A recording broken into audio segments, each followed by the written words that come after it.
Hello students. So in the previous class we were talking about that of the carbon cycle. Okay, we discussed about that what is a carbon cycle. What is a carbon cycle, students? Carbon cycle is a cycle in which the carbon used to move from the abiotic component to the biotic component, and again it comes back to the abiotic component.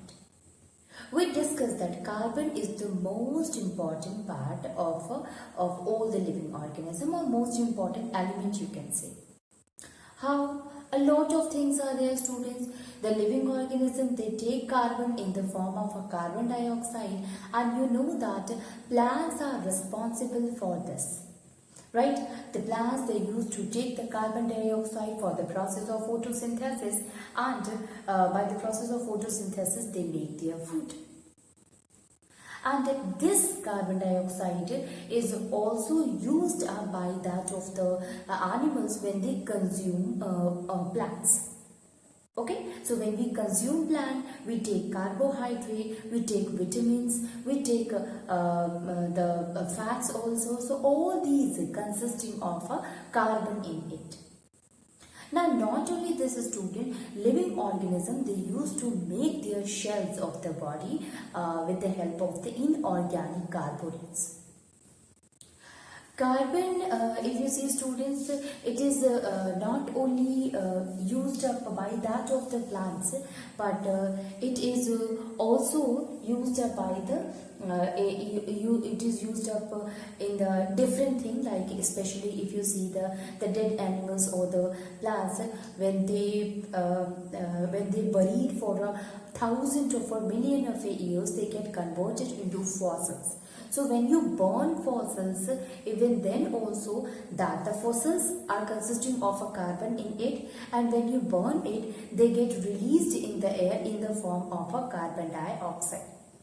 So they are formed of a carbon, they consisting of a carbon in it, and when you burn it, it get released in the air in the form of a carbon dioxide. Right?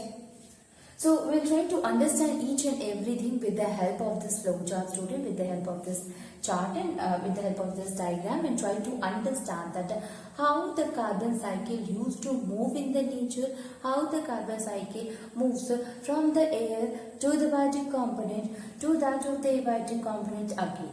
Okay, air is what? It is the abiotic component, from where we get the carbon in a different forms. We use carbon in a different things, and finally again we release the carbon in the atmosphere. Okay, so this cycle is continuously goes on, and thus we call it is what? It is a carbon cycle. Now let us understand each and everything again. Now see here, students. This is what? This is ATM CO2. Don't get confused with the ATM. What is this? That is atmospheric carbon dioxide. Atmospheric carbon dioxide is there. Okay, so atmosphere consisting of a carbon in the form of a carbon dioxide, you can understand like this. Now this carbon dioxide, it enters into the plants by the process of the photosynthesis. Okay, so in the process, so you can see, students, that in the plants this carbon enters into the plant from the process of the photosynthesis. What is a photosynthesis? Photosynthesis is a process in which plant, they take the atmospheric carbon dioxide, they take the carbon dioxide which is present in the atmosphere. Right? This carbon dioxide they used up for making their food. That process is known as a photosynthesis. Okay, so by the process of the photosynthesis, plants they use the atmospheric carbon dioxide. Now, after this, students, what will happen? You will see that this plant will form the starch. Right? So by the process of the photosynthesis, there is a formation of a food, there is a formation of a starch, and this starch is used up by the animals. So we consume food, we take food from that of the plant. So that food is actually the starch we are taking from the plant. Not only the starch, but the other thing also. But here, if we talk about the carbohydrate, which is formed due to the process of photosynthesis. So this starch is used by the animals. Okay. Now animals, they take up this starch, and you will see, students, the animals, they take this starch, and finally they take this food, and through the process of a respiration and decomposition, again this carbon in the form of a carbon dioxide is released from the animals. So you see here, students, we have taken the starch. Okay, starch is what? It is a food only. So with the help of the oxygen, starch is the food, is a form of a carbohydrate. Okay, so when we take the food, and in the presence of oxygen, when the process of respiration or process of oxidation occur, this oxygen help in breakdown of the starch into the energy. So we can say that either the glucose is also there, which consisting of a carbon in it. Oxygen help in breaking it. When it break it, then there is a release of a carbon dioxide. So after this, when the animal, they use this starch finally break down with the help of the oxygen by animals, and by the process of respiration, or even by the process of the decomposition also, students. Okay, in both the cases, it releases the carbon dioxide, and this carbon dioxide finally goes to the atmosphere again. Okay, so either by the process of a respiration, which occur in that of the animals. Even though, let me tell you one more thing, student, respiration is not done by the animals only, but the plant also perform the respiration.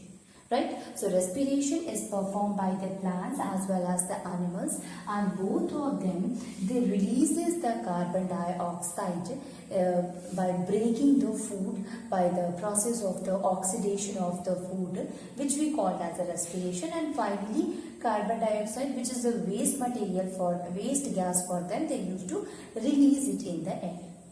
So this is because of the process of respiration.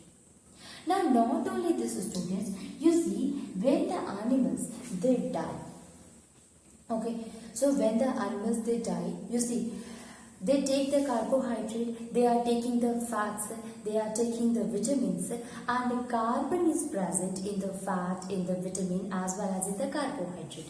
Okay, so these animals, they are continuously consuming the carbon. Okay, so they are consuming the carbon, and now what they have to do, they have to release it. How they again give back carbon to the atmosphere, students? So you see, when they die, okay, when they die, then what will happen? This carbon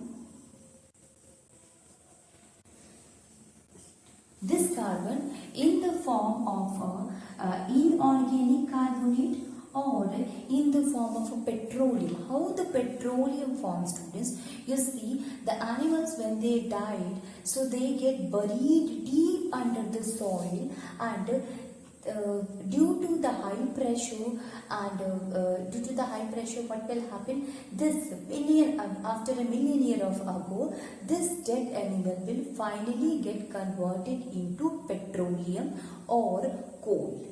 So either the plant is there or the animal is there. When they die, they get buried deep into the soil, and the layer and layer and layer is formed over it, and it will take a million years ago, due to high pressure, it will finally get converted into fossil fuels, which we termed it as a coal and petroleum. So you can see here also, student, here also you can see that this plant, they also responsible for the formation of the coal.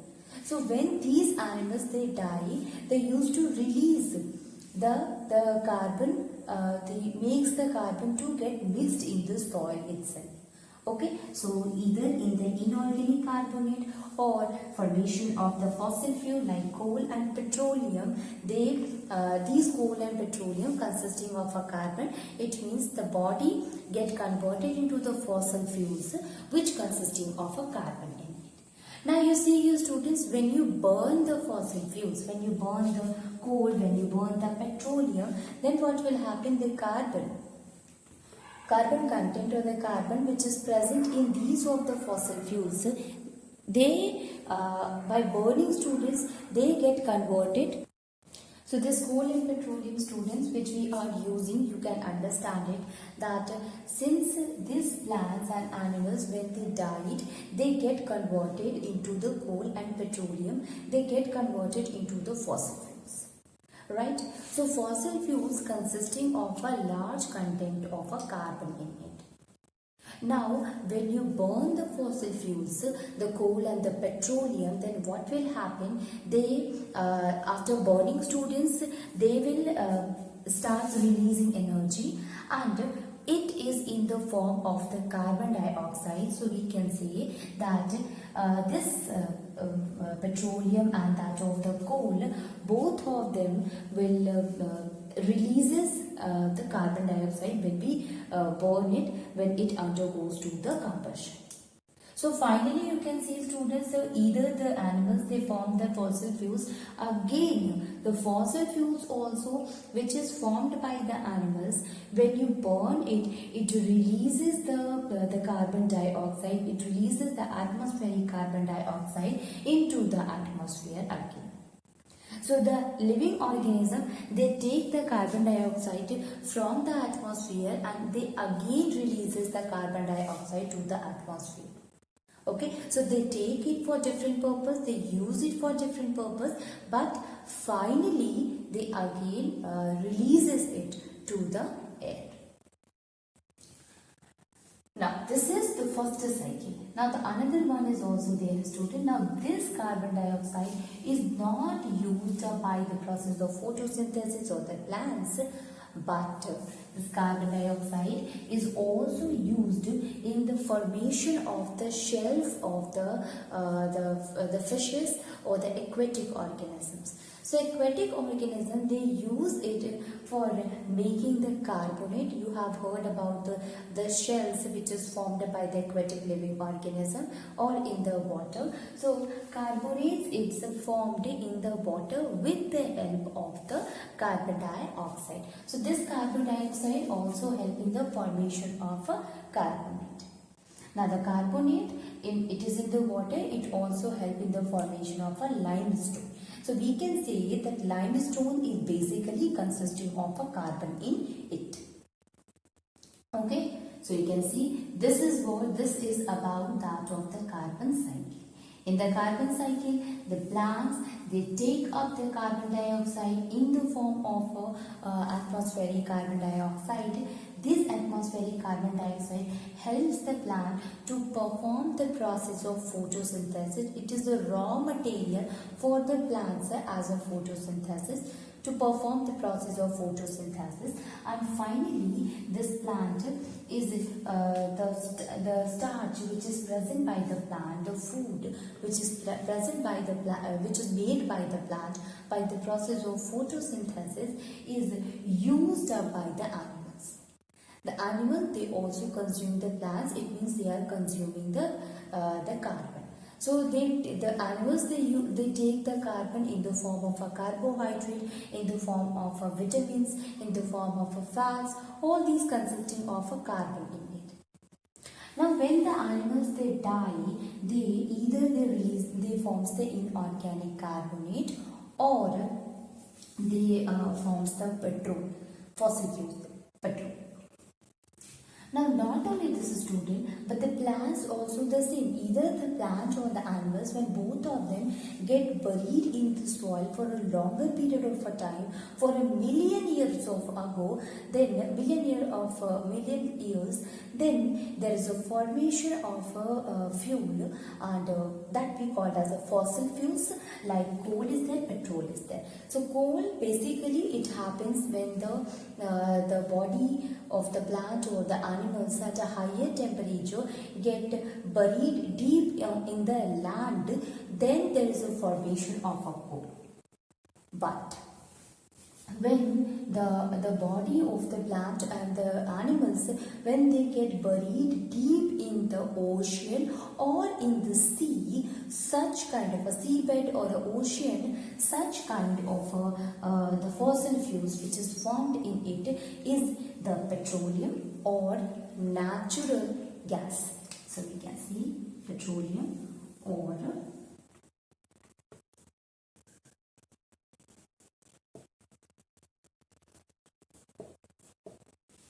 natural gas. So all these are what, students? They are the fossil fuels which is used for a different purpose. Now you see here, then these animals, they respire or they get decomposed by that of the organic matter, and finally carbon dioxide is released due to the process of respiration and decomposition. Now this carbon dioxide is also help in the formation of the carbonate in water, which later on help in the forming the limestone. Okay students, now we will move to the next topic.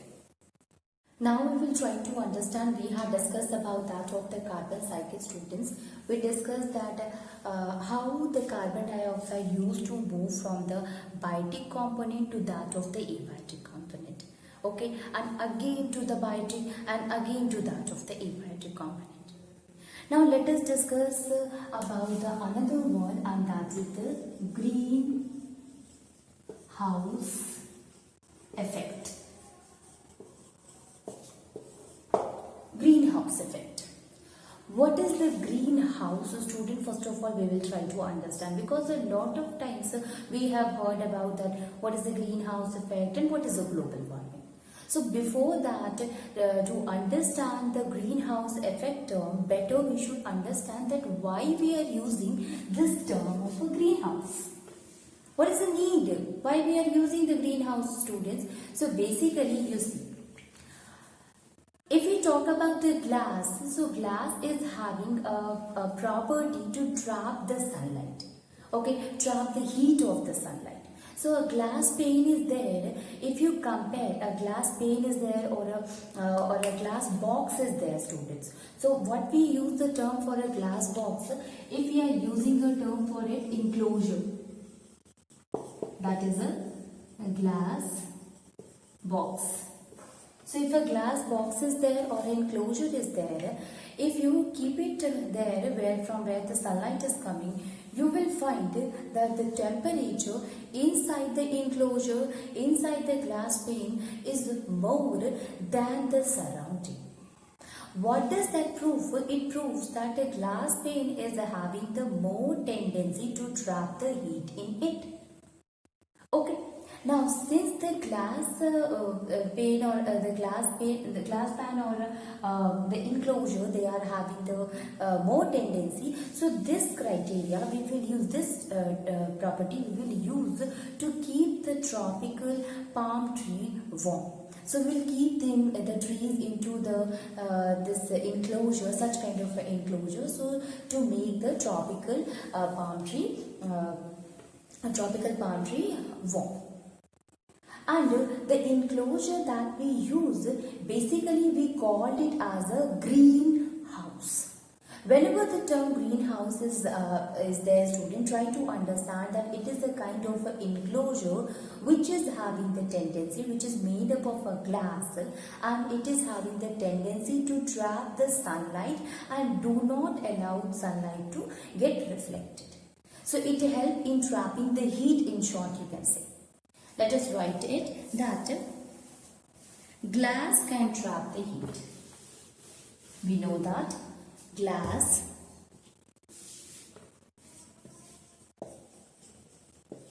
can trap the heat.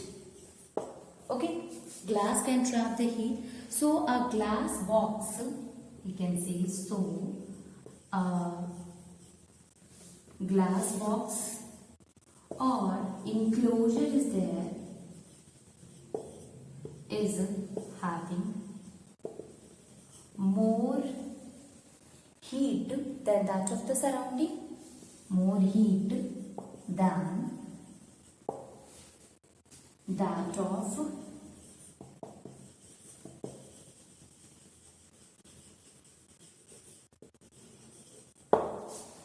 right.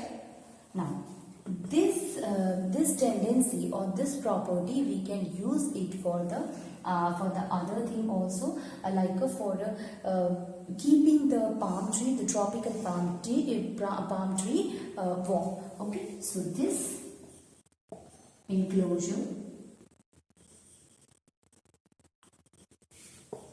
we can use to keep the tropical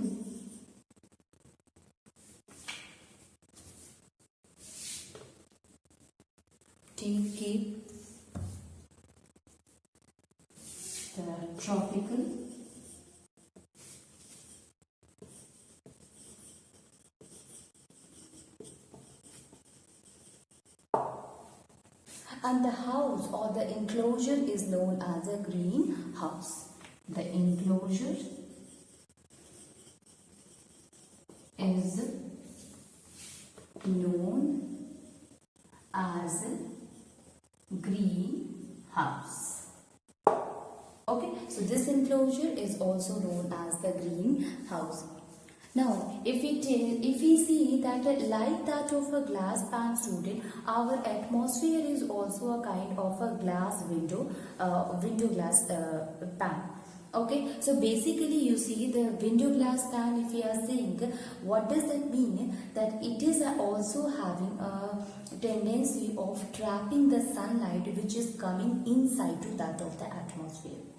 So the most of the light, you can say that it get reflected, but some of the light it get reflected, and most of the radiation, especially the radiation which produces a lot of heat, will get trapped into this particular atmosphere. So we can say when the sunlight fall, some of the sunlight will get reflected, but the light rays, especially the radiations, it will get trapped by the gases which is present in the atmosphere.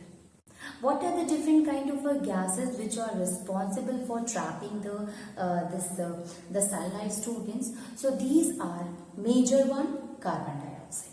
Then chlorofluorocarbon is there. Then methane is there, CH4.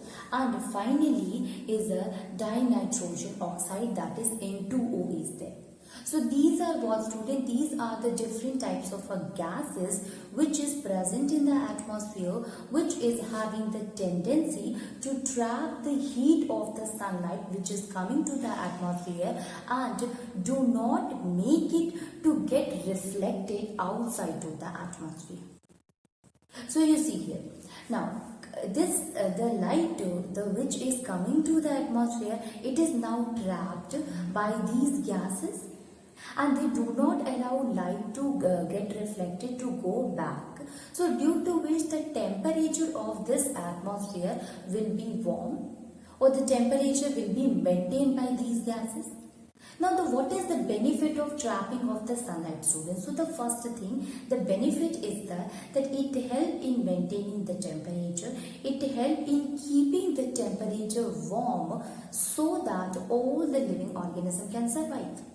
Because what will happen if suppose there will be no carbon dioxide will be present, student, so the temperature will be very cool for us, and it will make the most of the living organism not able to survive properly. Okay, what is the harm that we get of a trapping of this sunlight which is falling on the surface of the earth, students, which is coming to our atmosphere? So continuous absorption and not allow the light to get reflected. These lights, you can understand that these sunlight, this heat will increases the temperature. Now, if more and more heat will be trapped, student, will increase the temperature, and the increase in temperature will make the glaciers, which makes the icebergs to melt. icebergs and the glacier they melted, the level of the sea will get increased. And as the level of the sea get increased, student, this will cause global warming. Okay, so greenhouse effect will cause the global warming. Let us write each and everything and try to understand again, student, each and everything. You see.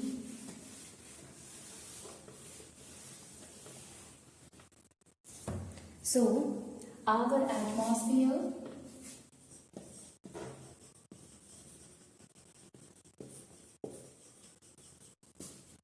is also acts like a window, glass. Okay. So, it allows most of the solar radiation. It allows most of the solar radiation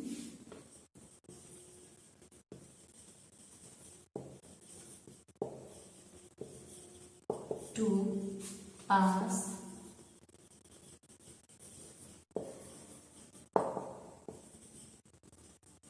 Earth's surface, to pass through the Earth's surface and traps the radiation by not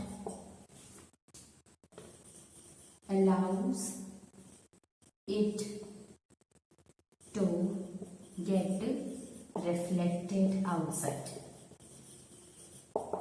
So it do not allow the light which is entering, the heat which is entering into the atmosphere to get reflected back, okay, to get reflected. Now because of that, students, first of all we should know that who is responsible for not allowing all the radiation or which help in trapping the heat which is coming from that of the sunlight. So there are different gases which is present in the atmosphere. Gases like CO2, N2O, CH4, CF6 are responsible for trapping the heat. Okay, these are responsible for trapping the heat which is entering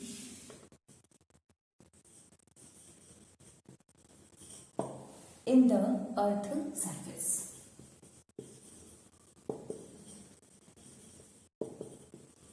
These gases are also known as the greenhouse gases. So we can write it. These gases are also known as greenhouse gases. Okay, now you see what are the benefit of these, students. So greenhouse effect is important. We can write it here again. What is the effect? Means how it is benefit and how it is a harmful for us. So the first one we will write the benefit, then we will write the harmful. Okay, benefit. So greenhouse effect makes the temperature warm, makes the temperature warm and it makes the temperature warm and thus living organisms can survive easily. Okay, so greenhouse effect makes the temperature warm and thus it help in avoiding the cool temperature and thus the living organisms are able to survive here. What is then how it is harmful, students? Okay, so you see rise in temperature, or we can say excessive rise in temperature. Excessive rise in temperature causes the glaciers and the icebergs to increases the icebergs to melt and increases the level of sea water. Level of sea water and cause global warming. So you can see here, student, the greenhouse effect also it is the cause of the global warming. So this is the greenhouse effect and the global warming. Okay.